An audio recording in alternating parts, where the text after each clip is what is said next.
ஜம்மு காஷ்மீரில் 4.9 ரிக்டர் அளவில் நிலநடுக்கம் ஏற்பட்டதாக தேசிய நிலநடுக்க ஆய்வு மையம் தகவல் தெரிவித்துள்ளது. பாரமுல்லா மாவட்டத்தில் கட்டடங்கள் குலுங்கின.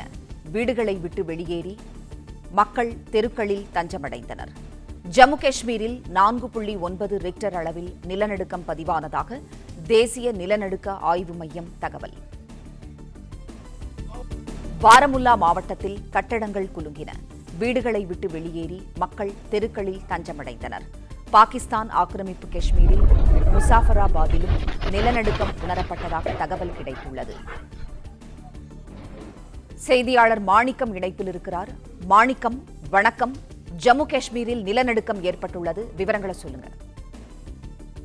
ஜம்மு அண்ட் காஷ்மீர் பகுதியில் இருக்கக்கூடிய பாரமுல்லா பகுதியில இன்று காலை 6:45 அளவில் நிலநடுக்கம் ஏற்பட்டிருப்பதாக இந்திய நிலநடுக்கவியல் ஆய்வு மையமானது தகவலை வெளியிட்டிருக்கிறது. குறிப்பாக அந்த பகுதியில இன்று காலையில் மட்டுமே 2 முறை நிலநடுக்கமானது ஏற்பட்டிருக்கிறது. 6:45 அளவிலும் அதனைத் தொடர்ந்து 6:52 அளவிலும் இந்த நிலநடுக்கமானது தொடர்ச்சியாக ஒன்றின் பின் ஒன்றாக ஏற்பட்டிருக்கிறது. ஒரே பகுதி, அதாவது ஜம்மு அண்ட் காஷ்மீர் பாரமுல்லா பகுதியில ஒரே பகுதியில் இந்த நிலநடுக்கம் ஏற்பட்டிருப்பதாக இந்திய நிலநடுக்க ஆய்வியல் மையமானது தகவல் வெளியிட்டிருக்கிறது.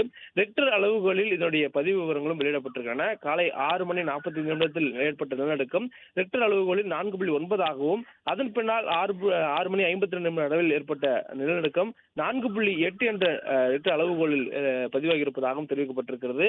பூமிக்கு அடியில 10 கிலோமீட்டர் ஆழத்தில் இந்த நிலநடுக்கம் ஏற்பட்டிருப்பதாகவும் அது மேற்பகுதியில் உணரப்பட்டிருப்பதாகவும் தெரிவிக்கப்பட்டிருக்கிறது. மேலும் இது 4.9 என்ற அளவுகளில் ஏற்பட்டிருக்கக்கூடிய சூழலில் இதனை சுற்றி இருக்கக்கூடிய 100 கிலோமீட்டர் சுற்றளவு வரையிலுமே இதனுடைய நிலநடுக்கம் உணரப்பட்டிருக்கக்கூடிய வாய்ப்பு இருப்பதாகவும் சொல்லப்படுகிறது. தொடர்ந்து இதனால் எந்த ஒரு சேதாரமும் இதுவரையும் பதிவாகவில்லை. தொடர்ந்து இதற்கு அடுத்தபடியாக இதனுடைய விவரங்கள் பின்வரும் ஆய்வுகள் வெளியிடப்படும் என்ற தகவலும் சொல்லப்பட்டிருக்கிறது.